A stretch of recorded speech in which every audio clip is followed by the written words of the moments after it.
Hi good morning friends, कैसे हैं आप सभी लोग। मैं Akash Sharma success point Awadhesh classes से आपका स्वागत करता हूं। देखिए दोस्तों, आज हम लोग जो टॉपिक के बारे में बात कर रहे हैं, जनरली ये जो टॉपिक है बहुत ही इम्पोर्टेंट टॉपिक है, जो कि बैंकिंग, एसएससी सारे एग्ज़ाम्स में आपको आता है। और इस टॉपिक का नाम है, आप लोग देख सकते हैं, क्लोज टेस्ट। ओके, देखिए दोस्तों, क्लोज टेस्ट जो होता है it is a type of paragraph. ये एक पैराग्राफ का ही रूप है। जनरली जो कॉम्प्रिहेंशन होता है वो हम लोगों को एक डिफ़िकल्ट पार्ट होता है किसी भी एग्ज़ाम्स में करने के लिए, पर उसको करने के लिए सबसे मेन इम्पोर्टेंट जो है वो है आप लोगों को ध्यान रखना पड़ेगा कि एक तो आपकी ग्रामर बहुत अच्छी होनी चाहिए, दूसरी आप लोगों की वोकैबुलरी बहुत अच्छी होनी चाहिए, तीसरा जो आपका सेंटेंस स्ट्रक्चर है, मतलब कि जो सेंटेंसेस हैं उस पर कमांड आपकी बहुत अच्छी होनी चाहिए। तब जाके हम किसी भी कॉम्प्रिहेंशन पार्ट को बहुत इजीली सॉल्व कर सकते हैं। तो देखिए, आप लोगों के लिए मैं रोज़ाना इसी चैनल पर एक वीडियो अपलोड करूँगा क्लोज टेस्ट की, जिससे धीरे धीरे हमारा कॉम्प्रिहेंशन पार्ट जो है वो बहुत ही इम्प्रूव होगा, और जहाँ तक होगा मैं आपकी हेल्प करूँगा। चलिए तो देखते हैं, हम लोग फर्स्ट पार्ट क्लोज टेस्ट का देखते हैं। ये जो क्लोज टेस्ट है ये मैंने 2018 एसएससी सीजीएल टायर 2 से लिया है। तो आप लोग देखें इसको ज़रा ध्यान से देखिए, क्या लिखा हुआ है कि childhood is a time when there are responsibilities. Okay, पहले आप लोगों को पैसेज को बहुत अच्छे से पढ़ना है, पूरा पैसेज हमें ऐसे पढ़ना है कि childhood is a time when there are responsibilities to make life difficult. Okay, childhood का मतलब क्या होता है, देखिए बचपन जो है वो एक ऐसा समय है व्हेन देयर आर, जब हमारे पास होती हैं रिस्पॉन्सिबिलिटीज़। देखिए रिस्पॉन्सिबिलिटीज़ जो शब्द है इसका अर्थ क्या होता है, जिम्मेदारियाँ।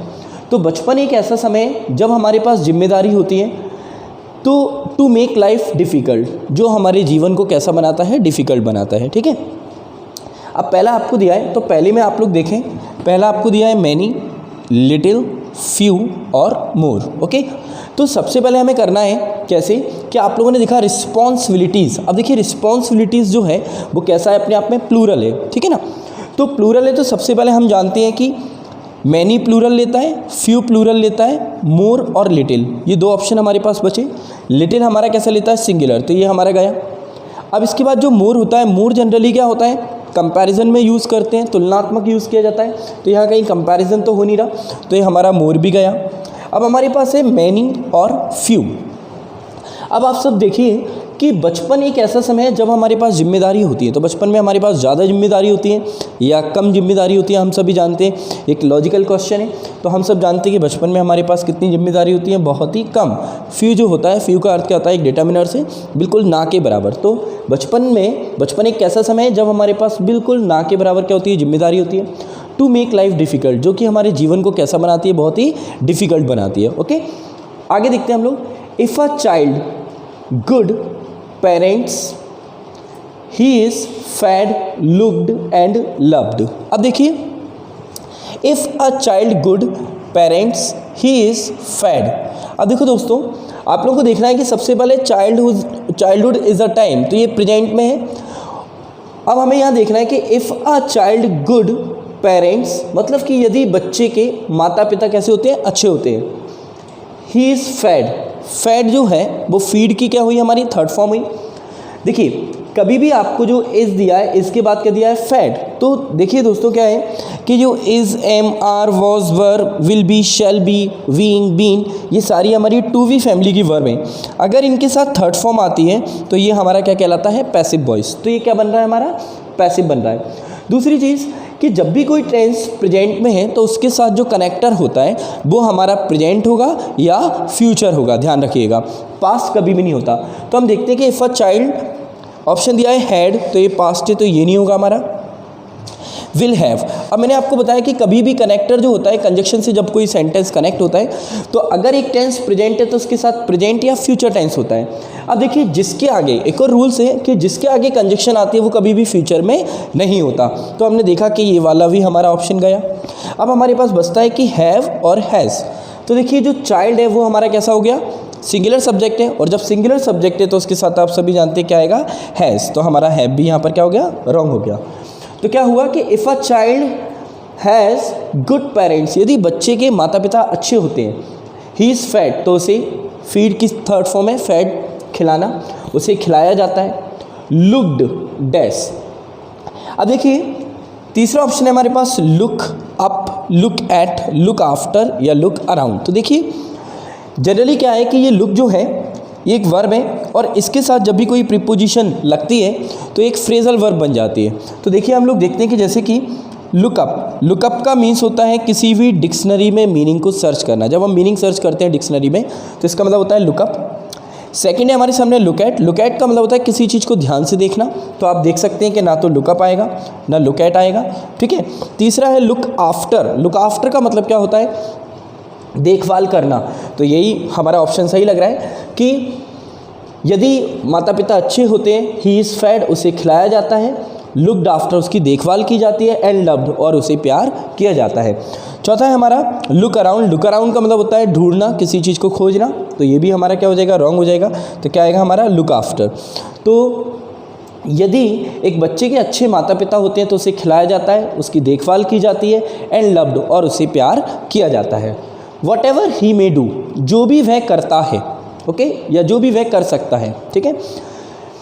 इट इज़ इम्प्रॉबेबल, इम्प्रॉबेबल का मतलब क्या होता है, it is improbable that he will ever again. अब देखिए इम्प्रॉबेबल का मतलब क्या होता है, असंभव। ये असंभव है कि ही will ever again in his life, कि वो दोबारा अपनी जीवन में, ऑप्शन देखते हैं, इज, हैज़, आर, वी। तो देखिए he will ever again in his life given so much. अब आप लोगों ने देखा कि यहाँ पर गिवन जो दिया है ये क्या दिया हुआ है, हमारी वर्ब की थर्ड फॉर्म दी है।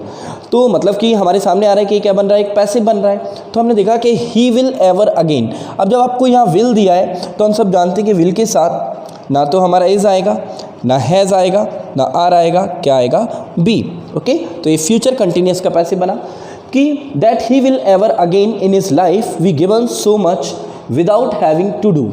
मतलब कि ये असंभव है कि उसके जीवन में दोबारा ये समय आएगा कि उसको ये सारी चीज़ें बिना किसी कुछ करते हुए उसको मिले, ठीक है, या उसके जीवन में ये चीज़ें दोबारा कभी रिपीट हों। तो he will ever again in his life be given so much without having to do anything. Return, अब देखिए रिटर्न जो है तो हम सब जानते हैं कि फॉर, इन, एज, ऑफ। तो इसमें क्या आएगा, ना तो फॉर आएगा, ना एज आएगा, ना ऑफ आएगा, क्या आएगा, इन रिटर्न। इन रिटर्न माने क्या होता है, बदले में। तो ऐसा असंभव है कि उसे जीवन में दोबारा जो भी चीज़ें हैं ये दोबारा बदले में मिल सकती हैं, ठीक है ना। आगे हम लोग बढ़ते हैं। इन एडिशन, इसके अलावा। इन एडिशन का मतलब क्या होता है, इसके अलावा या इसके अतिरिक्त। तो इसके अलावा या इसके अतिरिक्त, इसका सिनोनिम्स बनता है एक विसाइड्स। तो इसके अलावा लाइफ इज़ ऑलवेज, जीवन जो है वो हमेशा कैसा है, न्यू थिंग्स। तो देखिए जीवन always new things to the child, मतलब जीवन जो है वो हमेशा नई नई चीज़ें बच्चे के लिए क्या करता है, डोनेट करता है, दान देता है, नहीं होगा। डिस्प्लेइंग, डिस्प्ले का मतलब होता है किसी चीज़ को दर्शाना, किसी चीज़ को दर्शाना है, नहीं होगा। ग्रांट, ग्रांट का मतलब होता है अभिनंदन करना, ये भी नहीं होगा। प्रेजेंटिंग, प्रेजेंटिंग का मतलब होता है किसी का प्रस्तुत करना। तो क्या है, यही हमारा एक राइट ऑप्शन होगा कि जीवन जो है इसके अलावा लाइफ इज़ ऑलवेज, मतलब in addition life is always. तो मतलब क्या हुआ, इसके अलावा जीवन हमेशा क्या करता है, presenting new things to the child, बच्चे के सामने नई नई चीज़ों को क्या करता है, प्रेजेंट करता है। आगे देखते हैं। अ child finds in playing in the rain और इन द स्नो। एक बच्चा जो है, फाइंड माने क्या होता है, पाना। एक बच्चा जो है, a child finds pain, pain माने क्या होता है, दर्द। तो उस बच्चे को दर्द होता है बारिश में या बर्फ़ में खेलते समय, तो ये तो नहीं होगा। प्रोग्रेस, तरक्की करता है, ये भी नहीं होगा। प्रेशर, उस पर दबाव होता है, ये भी नहीं होगा। प्लेजर, प्लेजर माने क्या होता है, खुशी। तो एक बच्चे को बारिश में और बर्फ़ में खेलने में क्या होता है, बहुत ही उसको अच्छा लगता है, उसको खुशी मिलती है, ठीक है ना। देखिए एक और चीज़ है, यहाँ पे लिखा है स्नो। मैं आपको बता दूँ कि एक शब्द है हमारा आइस और स्नो, इन दोनों का अर्थ क्या होता है, बर्फ़। देखिए इन दोनों में अंतर क्या है कि स्नो जो होती है ये होती है नेचुरल, स्नो जो होती है वो क्या होती है, नेचुरल, और आइस जो होती है वो नेचुरल नहीं होती। जैसे हम फ्रीज़ में जमाते हैं तो वो क्या हो गया, हमारा आइस हो गया।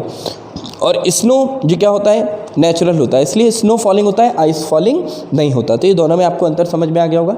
आगे बढ़ते हैं। तो एक बच्चे को खुशी मिलती है कहाँ पर? बारिश में और बर्फ़ में खेलते समय। हिज फर्स्ट विजिट, उसकी जो पहली विजिट है, देखिए विजिट जो है किसी भी इस कंडीशन में जब हम विजिट करते हैं किसी भी स्थान के लिए, तो विजिट जो है वो क्या प्रीपोजिशन लेता है, देखते हैं।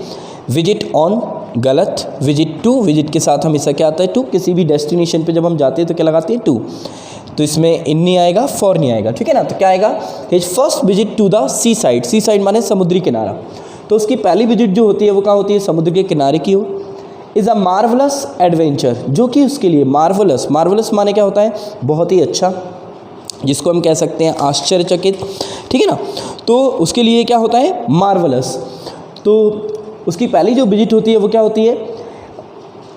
His first visit to the seaside is a marvellous adventure, मतलब एक अद्भुत साहसी काम जो होता है, साहसिक कार्य होता है। मार्वलस माने अद्भुत, एडवेंचरस माने क्या होता है? साहसिक। तो एक अद्भुत साहसिक कार्य होता है। बट किंतु a child has his pains, एक बच्चा जो होता है, अ चाइल्ड हैज़ हिज, यहाँ पर हैज़ की जगह छोड़ूंगा, a child has his own pains, यहाँ होगा। एक बच्चा जो होता है उसके अपने खुद के क्या होते हैं? पेन। पेन्स का मतलब क्या होता है? दर्द। एक बच्चे के खुद के अपने दुख दर्द होते हैं। He is not so free, वो इतना फ्री नहीं होता टू डू, ऐसा करने के लिए। मतलब एक बच्चा जो है उसके पास खुद की परेशानियाँ होती हैं, खुद के कुछ दर्द होते हैं, तो वो इतना फ्री नहीं होता ऐसा करने के लिए। एज ही विशेस, जैसी कि वो विश करता है, इच्छा करता है। ही इज़ कंटिन्यूअली वीइंग, अब देखिए यहाँ पर वीइंग दिया है, तो वीइंग जो है आप सभी जानते हैं कि प्रेजेंट कंटिन्यूअस का क्या बन रहा है? पैसिव बन रहा है। वीइंग के बाद हमेशा क्या आएगी? वर्ब की थर्ड फॉर्म। तो ही इज़ कंटिन्यूअली, कंटिन्यूअली में मतलब होता है लगातार, तो उसे लगातार, he is continually being not to do things or is being dash his life therefore not perfectly happy। तो आगे देखते हैं। he is continually being order, उसे लगातार आदेश दिया जाता है, तो ये तो है नहीं, बच्चे को कोई कमांड तो दिया नहीं जाता है। टोल्ड, उसे कहा जाता है, तो यही हमारा क्या होगा? राइट ऑप्शन होगा। देखिए फॉरबिडन और रेस्ट्रिक्टेड, रेस्ट्रिक्टेड और फॉरबिडन ये दोनों नेगेटिव वर्ड हैं, और कभी भी जब आपको नॉट आता है तो उसके साथ हम नेगेटिव वर्ड का यूज़ नहीं कर सकते। तो यहाँ पर हमारा फॉरबिडन भी नहीं आएगा और रेस्ट्रिक्टेड भी नहीं आएगा। और जो ऑर्डर होता है, ऑर्डर बच्चों को नहीं दिया जाता है, तो क्या बनेगा कि he is continuously being told, उसे लगातार बताया जाता है, नॉट टू डू थिंग्स, और इज़ बीइंग कि उसे ये चीज़ें नहीं करना है, और इज़ बीइंग बीटन, उसे पीटा जाता है, उसे पैनलाइज किया जाता है, उसे डिस्टर्ब किया जाता है, या उसे पनिश किया जाता है। तो यहाँ पर कौन सा ऑप्शन सही आएगा हमारा? पनिश, कि बच्चे को बार बार क्या किया जाता है? सज़ा दी जाती है। और इज़ बीइंग पनिश्ड, और उसे बार बार सज़ा दी जा रही होती है। हिज लाइफ, उसके जीवन के लिए। देयरफॉर माने क्या होता है? इसलिए, तो देयरफॉर नॉट परफेक्टली हैप्पी, और इसीलिए वो क्या होता है? पूरी तरह खुश नहीं होता है। तो देखिए एक हमारा छोटा सा प्रयास था, आप इसको बार बार अगेन एंड अगेन इसको पढ़ें और इसको बहुत अच्छे से देखें। देखिए क्या है, कॉम्प्रिहेंशन जो पार्ट है, हम लोग देखते हैं कि 11वीं-12वीं क्लास में भी यही कंडीशन होती है हमारी। बच्चे कहते हैं सर अनसीन पैसेज या नोट मेकिंग समरी, जो कि 11वीं-12वीं का सिलेबस है, उसको कराएं सर। अब उसको कराने के लिए आपको क्या होगा कि आपके पास वोकेबलरी अच्छी होनी चाहिए। पहले आपको सेंटेंस को बहुत इजीली समझना आना चाहिए, ठीक है। जब आपको जो सामने आपके पैसेज दिया उसको बहुत अच्छे से आप समझें, उसको आइडेंटिफाई करें किस टेंसेस में बात चल रही है। तो इसमें आपको वोकेबलरी, ग्रामर, सेंटेंस फ्रेमिंग, ये सारी चीज़ें बहुत अच्छे से आना चाहिए, तब जाके आप क्लोज टेस्ट या कॉम्प्रिहेंशन का जो भी पार्ट है उसे ईजिली कर सकते हैं। तो मैं अपनी तरफ से आप लोगों को डेली एक एक क्लोज टेस्ट की वीडियोस, कॉम्प्रिहेंशन की वीडियोस, और जितना भी हमारा ग्रामर पार्ट्स है उसको भी हम बिगनिंग से स्टार्ट करेंगे। तो just keep watching success point by Avdhesh sir. आप लोग यूट्यूब पर इस चैनल को सब्सक्राइब करें। इस चैनल के माध्यम से जल्द हम लोग आप लोगों को लाइव क्लासेस देने का प्रयास करेंगे, Hindi, English, GS, reasoning, maths, सारी चीज़ों की। तो इसी के साथ कल हम देखते हैं अगली वीडियो में। Okay, thank you, you are most welcome.